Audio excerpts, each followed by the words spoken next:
আপনারা আমি আজকে কি বানাইতেছি, এই বুট আর আলুটা সিদ্ধ করে নিছি।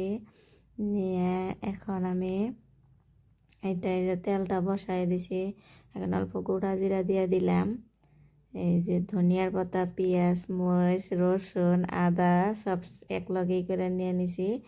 এখন আমি রসুনটা তেলের মধ্যে দিয়ে দিলাম আর আদাটাও দিয়ে দিব, দিয়ে অল্প নাড়াচাড়া করে তারপরে আমি বা এইটা দিয়ে দিম, ওই যে পেঁয়াজ, মরিচ আরও পেঁয়াজটাও দিয়ে দিলাম, আরও পেঁয়াজ, মরিচ, তারপরে রসুন, এগুলা সব আমি বুটের মধ্যে দিয়ে দিচ্ছি।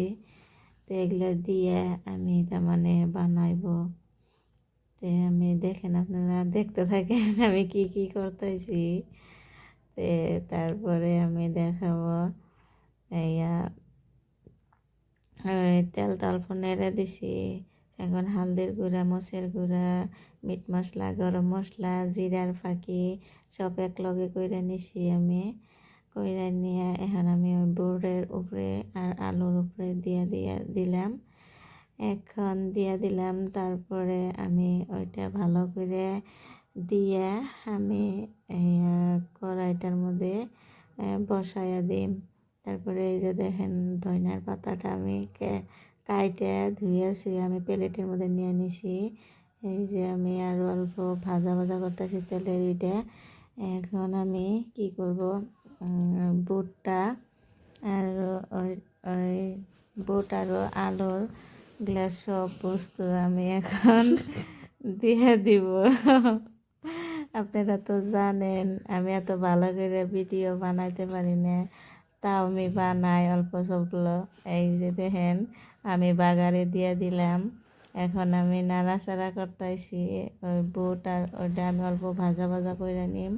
তো আমার মায়াডাই টিউশনে গেছে, আসবো আয়া তার মানে খাইব। তো ও কইছে যে আমার নিকে বানিয়ে রেডি করে রাখো। তো ওই জন্য আমি তাড়াতাড়ি করে এটা বস্তুটা বানাইলাম।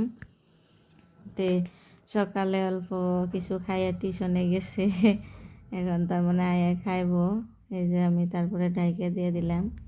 তারপরে ধনিয়ার পাতাটা অল্প করে নিব এখন, করে নিয়ে তারপরে এই আমার ওই ভাজাটা হয়ে যাবে। তারপরে আমি ওখানে এগুলা দিয়ে দিব। তারপরে আমি দেখেন আমার ভাজাটা অল্প হয়ে গেছে। এখন আমার আরও নাড়াচাড়া করে দিতে লাগে। তো আমি নাড়াচাড়া করে আমি দিয়ে দিছি। দেখেন আপনারা কালারটা কেমন হয়েছে। কালারটা যদি ভালো দেখা যায় তাহলে বেশি বেশি করে লাইক করবেন, কমেন্ট করবেন, শেয়ার করে দিবেন। আর ধনিয়ার পাতা কার কার ভালো লাগে কমেন্টে কইয়ে দিবেন। Bye bye.